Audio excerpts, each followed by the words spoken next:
ലോകങ്ങളെല്ലാം, ലോകത്തുള്ള സാമ്രാജ്യങ്ങളെല്ലാം മുസ്ലിമീങ്ങളെ ഫോക്കസ് ചെയ്യാനും ടാർഗറ്റ് ചെയ്യാനും തുടങ്ങിയത് ഖുർആനിൽ നിന്ന് മാറി നിന്നപ്പോഴാണ്. എങ്ങനെയാണ് റഷ്യയും അമേരിക്കയും ഒരുമിച്ച് കൂടുക? ക്യാപിറ്റലിസവും സോഷ്യലിസവും എങ്ങനെയാണ് ഒരുമിച്ച് കൂടുക? പക്ഷേ പുടിനും ട്രംപും ഒരുമിച്ച് കൂടുന്നത് മുസ്ലിമീങ്ങളെ തകർക്കാനാണ്. വെള്ളവും തീയും എങ്ങനെയാണ് ഒരുമിച്ച് കൂടുക? പകലും രാത്രിയും എങ്ങനെയാണ് ഒരുമിച്ച് കൂടുക? ആലോചിക്കണം നമ്മൾ. റഷ്യയും അമേരിക്കയും ചങ്ങാതിമാരാവുകയാണ്. ആരാണ് റഷ്യ എന്ന് പറഞ്ഞാൽ, ആരാണ് അമേരിക്ക എന്ന് പറഞ്ഞാൽ? ഒരു രാജ്യം ക്യാപിറ്റലിസത്തിന്റെ മുതലാളിത്ത രാജ്യമാകുമ്പോ മറ്റൊരു രാജ്യം സോഷ്യലിസത്തിന്റെ തൊഴിലാളി വർഗത്തിന്റെ രാജ്യമാണ്. എങ്ങനെയാണ് ക്യാപിറ്റലിസവും സോഷ്യലിസവും ഒന്നിക്കുന്നത്?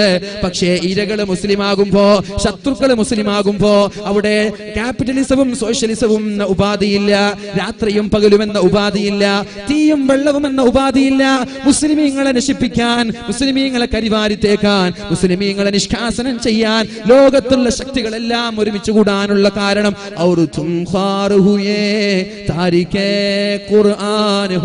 നിങ്ങൾ ഖുർആനിൽ നിന്ന് മാറി നിന്നില്ലേ? ഖുർആൻ ഓതാൻ സമയം കണ്ടെത്താറുണ്ടോ? ഖുർആൻ ഓതാൻ ഒരു ദിവസം ഒരു ജുസ് എങ്കിലും ഓതാൻ സമയം കണ്ടെത്താറുണ്ടോ? ഒരാഴ്ചയിൽ 4 ഖത്തം തീർക്കുന്ന ആളുകൾ ഇന്നും കേരളക്കരയിൽ ജീവിക്കുന്നുണ്ട്. ഒരാഴ്ചയിൽ 2 ഖത്തം തീർക്കുന്നവര്, ഒരാഴ്ചയിൽ 4 ഖത്തം തീർക്കുന്നവര് ഇന്ന് കേരളക്കരയിൽ ജീവിച്ചിരിപ്പുണ്ടാകുമ്പോ ഞാൻ ചോദിക്കട്ടെ എന്റെ ചെറുപ്പക്കാരാ, ഒരു ദിവസം ഒരു ജുസ് ഓതാനുള്ള സന്മനസ് നീ കാണിക്കാറുണ്ടോ? അരമണിക്കൂർ ചെലവഴിച്ചാൽ പോരെ? എന്നാൽ 24 മണിക്കൂറിൽ 16 മണിക്കൂർ സോഷ്യൽ മീഡിയകളുടെ സോഷ്യൽ സൈറ്റിന്റെ മുന്നിൽ നീ ചെലവഴിക്കുമ്പോ റബ്ബിനോട് എന്ത് സമാധാനമാണ് പറയുക? മൊബൈൽ ഫോൺ എടുത്തിട്ട് വാട്സപ്പിൽ കളിക്കുമ്പോ, മൊബൈൽ ഫോൺ എടുത്തിട്ട് ഫേസ്ബുക്കിൽ കളിക്കുമ്പോ, മൊബൈൽ ഫോൺ എടുത്തിട്ട് കാമുകന്മാരോട് ചാറ്റ് ചെയ്തുകൊണ്ടിരിക്കുമ്പോ നീ നിന്റെ സമയം വെറുതെ നഷ്ടപ്പെടുത്തുമ്പോ ആരോഗ്യം തന്ന റബ്ബ്, മൊബൈൽ തന്ന റബ്ബ്, ആയുസ് തന്ന റബ്ബ്, ഭക്ഷണം നൽകിയ റബ്ബ്, സമ്പത്ത് നൽകിയ റബ്ബ്, അനുഗ്രഹങ്ങൾ നൽകിയ റബ്ബ്, ആ റബ്ബിന് വേണ്ടി എന്ത് ചെയ്തു? ആ റബ്ബിന് വേണ്ടി എന്ത് ചെയ്തു? ഒരു ജുസ് ഖുർആൻ ഓതാൻ സമയം കണ്ടെത്തിയില്ല. അത് തന്നെയാണ് നമ്മുടെ നാശം. ലോകം നമ്മൾക്കെതിരെ തിരിയാൻ കാരണം അള്ളാഹുവിന്റെ ഹബീബ് പറഞ്ഞിട്ടുണ്ടല്ലോ, മുത്ത് നബി പറഞ്ഞിട്ടുണ്ടല്ലോ, അള്ളാഹുവിന്റെ റസൂല് പറഞ്ഞിട്ടുണ്ടല്ലോ, തറക്തു ഫീകും അംറൈൻ, 2 കാര്യം ഞാൻ നിങ്ങളെ ഏൽപ്പിച്ചിട്ട് ഞാൻ പോവുകയാണ്. 2 കാര്യം ഞാൻ നിങ്ങളെ ഏൽപ്പിക്കാൻ ഞാൻ പോയാൽ അത് സൂക്ഷിക്കേണ്ടത് നിങ്ങളാണ്. ഏതൊക്കെ 2 കാര്യം? ഏതൊക്കെ 2 കാര്യം? ഏതൊക്കെ? ഒന്ന് ഖുർആനാണ്, മറ്റേത് സുന്നത്താണ്. ഒന്ന് ഖുർആനാണ്, രണ്ടാമത്തേത് സുന്നത്താണ്. ഈ ഖുർആനും സുന്നത്തും ഞാൻ നിങ്ങളെ ഏൽപ്പിച്ചിട്ട് ഞാൻ പോവാൻ. എന്റെ ശേഷം നിങ്ങളാണത് നോക്കേണ്ടത്. നോക്കിയില്ലെങ്കിലോ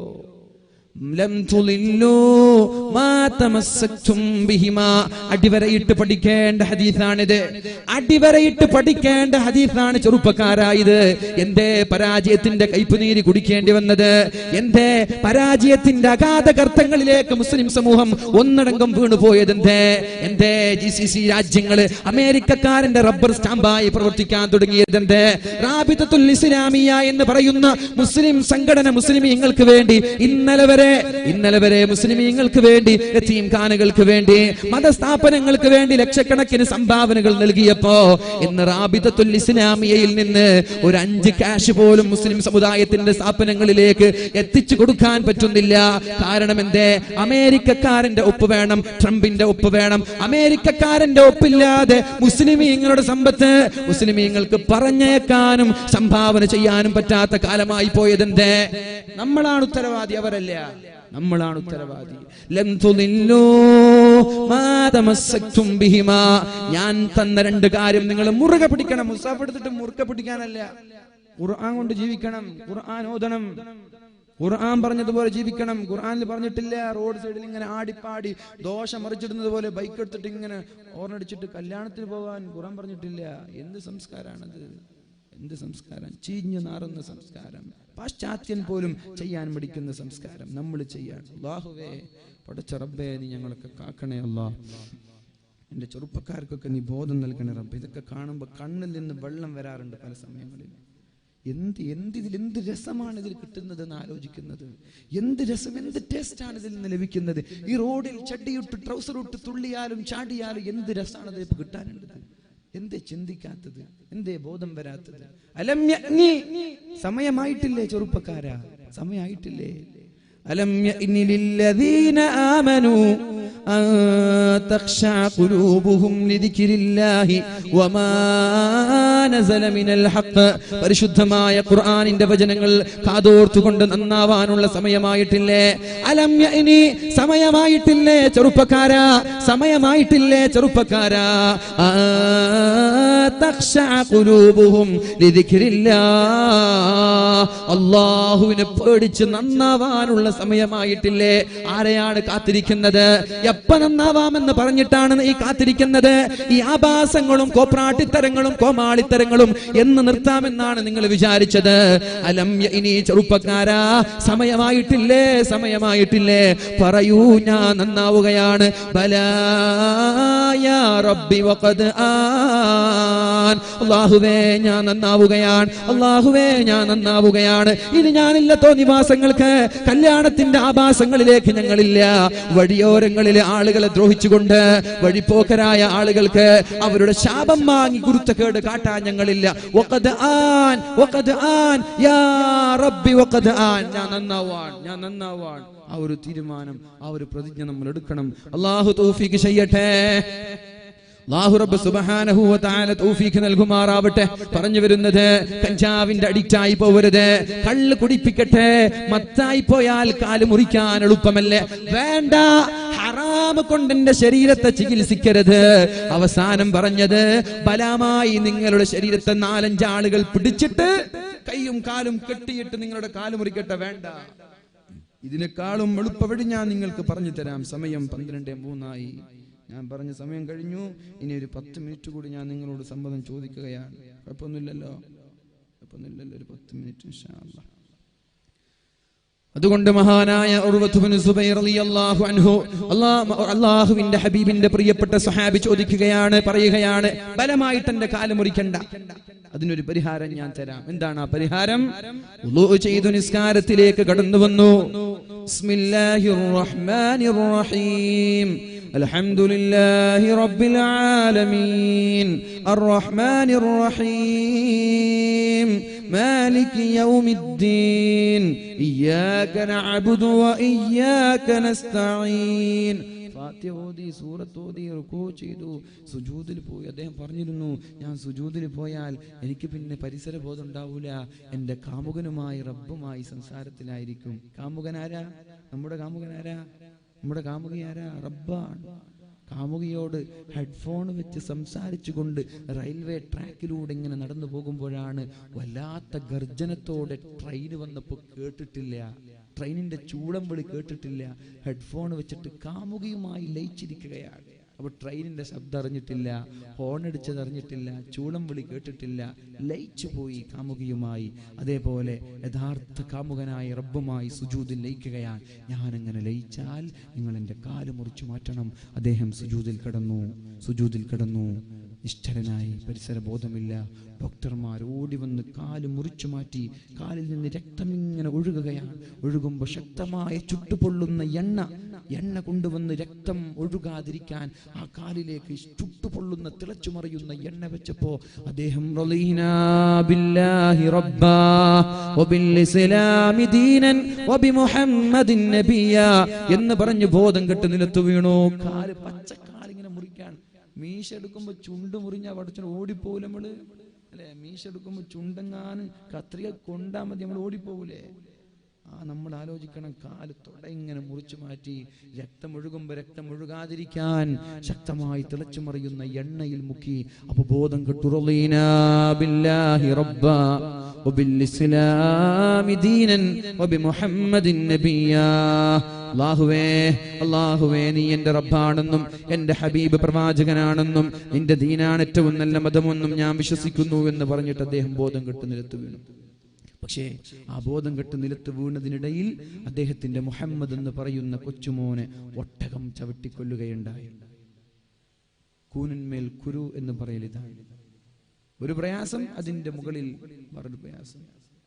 നൂറുൻ അലാ നൂർ, പ്രകാശത്തിന്റെ മേൽ പ്രകാശം, പ്രയാസത്തിന്റെ മേൽ പ്രയാസം. കാല് മുറിച്ച് ബോധം കെട്ട് കിടക്കുമ്പോൾ പൊന്നുമോനെ ഒട്ടകം ചവിട്ടിക്കുന്നു.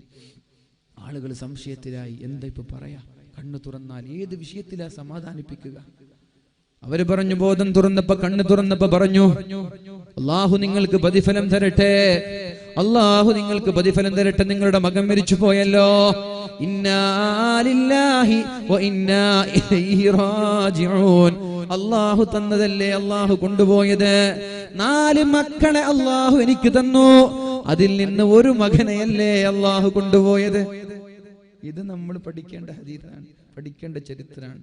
നമ്മൾക്ക് ആരുണ്ട്? റോൾ മോഡൽ ഉണ്ട്. ഉർവ, ആർതർ ആഷ് എന്ന് പറയുന്ന ടെന്നീസ് കളിക്കാരന് ഉർവ എന്തല്ല റോൾ മോഡൽ അല്ല, നമ്മളെ റോൾ മോഡലാണ് ഉർവ റളിയല്ലാഹു അൻഹു. അദ്ദേഹം പറയാൻ, അല്ലാഹുവേ 4 മക്കളെ തന്നിട്ട് ഒരു മകനെയല്ലേ നീ കൊണ്ടുപോയത്. അൽഹംദുലില്ലാഹ്, 3 മക്കളെ നീ ഇവിടെ ബാക്കി വെച്ചല്ലോ.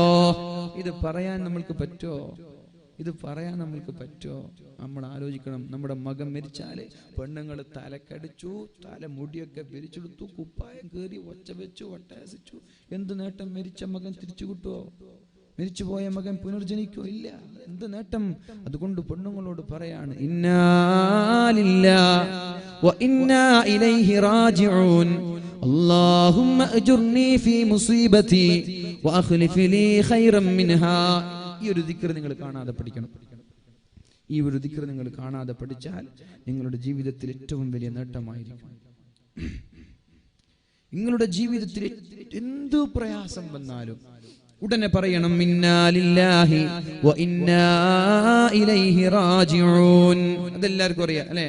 അതെല്ലാവർക്കും അറിയാം. അതിനുശേഷം ഒരു ദിക്റുണ്ട്, അല്ലാഹുമ്മ അജ്ർനി ഫീ മുസീബതി. ഈ എനിക്ക് വന്ന മുസീബത്തിൽ ഞാൻ ക്ഷമിക്കുകയാണല്ലാ. എന്താ മുസീബത്ത്? എന്റെ മകൻ മരിച്ചു, ഞാൻ ക്ഷമിക്കുകയാണല്ലാ. അല്ലാഹുമ്മ അജ്ർനി ഫീ മുസീബതി. എന്റെ പൊന്നുമോൻ മരിച്ചുപോയി, അത് ഞാൻ ക്ഷമിച്ചത് കാരണം എനിക്ക് നീ കൂലി തരണേ അല്ലാ, എനിക്ക് നീ പ്രതിഫലം തരണേ അല്ലാ. വ അഖ്ലിഫ് ലീ ഖൈറൻ മിൻഹാ. ഈ മകന് പകരം നല്ല ഒരു പകരക്കാരനെ എനിക്ക് തരണേ അല്ലാ. ഈ ഒരു ദിക്ർ നമ്മുടെ ജീവിതത്തിൽ പതിവാക്കിയാൽ മരിച്ചുപോയ മകനെക്കാളും നല്ലൊരു പകരം അല്ലാഹു നമ്മൾക്ക് നൽകുമെന്നതിൽ സംശയമില്ല. ഒരാളെ കയ്യിൽ iPhone 5 ഉണ്ടായിരുന്നത്. iPhone 5 പോകുന്ന വഴിയിൽ ബസ് ആരോ പോക്കറ്റ് അടിച്ചു.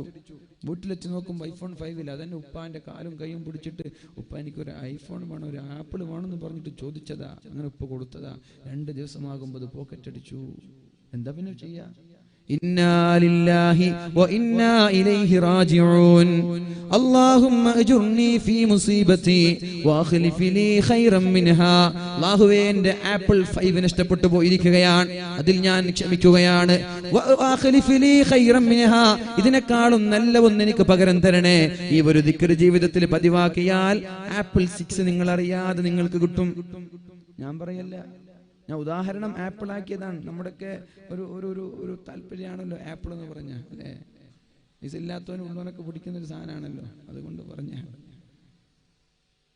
അപ്പോ ആപ്പിൾ 5 ആണ് നഷ്ടപ്പെട്ടത്. ദുആ ചെയ്തത് എന്താ? അല്ലാഹുവേ, ഞാൻ ക്ഷമിക്കുകയാണ്, എന്റെ ആപ്പിൾ പോയി, ഞാൻ ക്ഷമിക്കുകയാണ്, എനിക്ക് ഇതിനേക്കാളും പകരം നീ തരണം. ഈ ദിക്ർ ഇങ്ങനെ പതിവാക്കുക. അല്ലാഹുമ്മ അജ്ർനി ഫീ മുസീബതി വ അഖ്ലിഫ് ലീ ഖൈറൻ മിൻഹാ. അല്ലാഹുമ്മ അജ്ർനി ഫീ മുസീബതി വ അഖ്ലിഫ് ലീ ഖൈറൻ മിൻഹാ. അല്ലാഹുമ്മ അജ്ർനി ഫീ മുസീബതി വ അഖ്ലിഫ് ലീ ഖൈറൻ മിൻഹാ. നിങ്ങൾ പേടിക്കേണ്ട, നിങ്ങളുടെ ആപ്പിൾ 5 പകരം 6ഉം 7ഉം പഠിച്ചോൻ തരും. ഇത് അല്ലാഹുവിന്റെ നിയന്ത്രണമാണ്. അല്ലാഹു നൽകട്ടെ, അല്ലാഹു നൽകട്ടെ. എന്താ ആപ്പിളോ? എന്താ വേണ്ടത്? അല്ലാഹു നമ്മൾക്ക് ഇഷ്ടപ്പെട്ടു പോയ എല്ലാ കാര്യങ്ങൾക്കും അല്ലാഹു പകരം നൽകട്ടെ ഇൻഷാ അല്ലാഹ്. അപ്പൊ ഞാൻ എന്റെ വാക്കുകൾ ഉപസംഹരിക്കാൻ പോവാണ്. മഹാനായ ഉർവത്ത് ഇബ്നു സുബൈർ റളിയല്ലാഹു അൻഹു പറഞ്ഞു, എനിക്ക് 4 മക്കൾ ഉണ്ടായിട്ട് ഒരു മകൻ അല്ലാഹു കൊണ്ടുപോയി. അൽഹംദുലില്ലാഹ്, 3 എണ്ണം ബാക്കിയുണ്ടല്ലോ. 4 അവയവങ്ങൾ എനിക്കുണ്ടായി, ഒരു കാലല്ലേ കൊണ്ടുപോയത്, 3 എണ്ണം ബാക്കിയുണ്ടല്ലോ. 2 കാലും 2 കൈകളും തന്നിട്ട് ഒരു കാല് മാത്രം ബാക്കി, ഒരു കാല് മാത്രം കൊണ്ടുപോയി, 3 എണ്ണം നീ ബാക്കി വെച്ചല്ലോ. അൽഹംദുലില്ലാഹ് എന്ന് പറയാനുള്ള ഈമാനാണ് നമ്മൾക്ക് വേണ്ടത്. ഒരു ഹദീസും കൂടി, മാ യുസീബുൽ മുഅ്മിന മിൻ നസബിൻ. മുഅ്മിനായ സഹോദരൻ ഒരു ക്ഷീണമുണ്ടായാൽ, കേൾക്ക്, മുഅ്മിനായ മനുഷ്യൻ ഒരു ക്ഷീണമുണ്ടായാൽ, കൂലിപ്പണിയാണ്, നല്ല ക്ഷീണുണ്ടായി, കുഴപ്പമില്ല, അതിന് കൂലിയുണ്ട്. കൂലിപ്പണിയെടുത്ത് ക്ഷീണുണ്ടായി, ഡ്രൈവ് ചെയ്തിട്ട് ക്ഷീണുണ്ടായി, കൂലിയുണ്ട്. ഒരു ക്ഷീണം ഒരു മുഅ്മിനായ സഹോദരനുണ്ടായാൽ, ഒരു രോഗമുണ്ടായാൽ, തലവേദന, ഷുഗർ, പ്രഷർ, കൊളസ്ട്രോള്, ക്യാൻസർ, ഇതുപോലെയുള്ള ഏതെങ്കിലും ഒരു രോഗം മുഅ്മിനീങ്ങളായ ആളുകൾക്ക് അല്ലാഹു നൽകിയാൽ, ദുഃഖമുണ്ടായാൽ, ദുഃഖം പൈസ ഇല്ലായിരിക്കുമ്പോ നല്ലോണം ദുഃഖം ഉണ്ടാവും അല്ലേ? ദുഃഖം ഉണ്ടായാൽ, SSLC തോറ്റുപോയി ദുഃഖം ഉണ്ടാകും, മക്കള് തോറ്റുപോയി ദുഃഖം ഉണ്ടാകും. ആ ദുഃഖത്തിനൊക്കെ എന്തുണ്ട് പറയാൻ?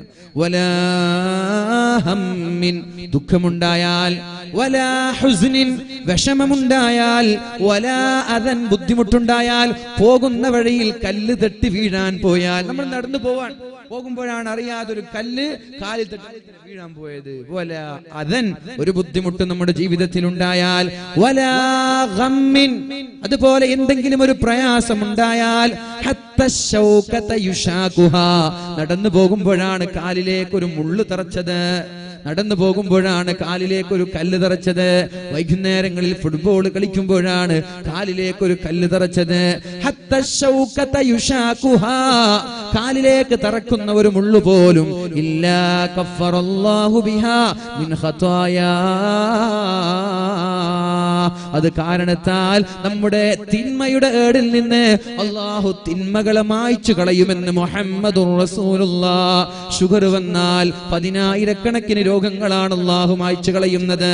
പ്രഷർ വന്നാൽ, കൊളസ്ട്രോൾ വന്നാൽ, മക്കള് മരിച്ചു പോയാൽ, SSLC ഒന്ന് തോറ്റുപോയാൽ, കാലിലേക്ക് ഒരു മുള്ളു തറച്ചാൽ, ജോലി ചെയ്ത് ക്ഷീണിച്ചാൽ, എന്തെങ്കിലും ഒരു ദുഃഖമുണ്ടായാൽ, എന്തെങ്കിലും ഒരു വിഷമമുണ്ടായാൽ, ആ സമയത്ത് ക്ഷമിക്കാൻ തയ്യാറായാൽ,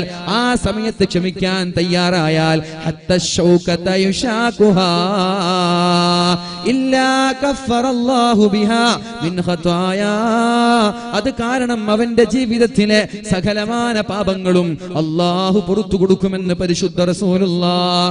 രോഗത്തിന്റെ പിന്നിലെ രഹസ്യം അല്ലാഹു നിങ്ങൾക്ക് സ്വർഗം നൽകലാണ്. പരീക്ഷണങ്ങൾക്ക് പിന്നിലെ രഹസ്യം അല്ലാഹു നിങ്ങൾക്ക് സ്വർഗം നൽകലാണ്. അതുകൊണ്ട് രോഗം വരുമ്പോൾ അല്ലാഹുവിനെ കുറ്റം പറയണ്ട. ഇഷ്ടമില്ലാത്തത് കൊണ്ടല്ല രോഗം തന്നത്, ഇഷ്ടമില്ലാത്തത് കൊണ്ടല്ല പരീക്ഷണം തന്നത്. അല്ലാഹു ഒരാൾക്ക് സ്വർഗത്തിന്റെ 100ാമത്തെ തട്ട് നൽകാൻ തീരുമാനിച്ചോ, അമല് കൊണ്ട് അയാൾ ആ 100ാമത്തെ തട്ടിലേക്ക് എത്തിയില്ലെങ്കിൽ രോഗം നൽകിക്കൊണ്ട് അല്ലാഹു ആ 100ാമത്തെ തട്ടിലേക്ക് എത്തിക്കും. മക്കളിൽ ഒരു പ്രയാസം നൽകിക്കൊണ്ട് 100ാമത്തെ ദർജയിൽ എത്തിക്കും. അതുപോലെ സാമ്പത്തികമായ പ്രതിസന്ധി നൽകിക്കൊണ്ട് അല്ലാഹു അയാളെ 100ാമത്തെ തട്ടിലേക്ക് എത്തിക്കും. നിസ്കാരമില്ല, നോമ്പില്ല, വലിയ അമലൊന്നുമില്ല, പക്ഷേ വലിയ കടക്കാരനായി, കാശില്ലാത്ത ദരിദ്രനായി ജീവിച്ചു.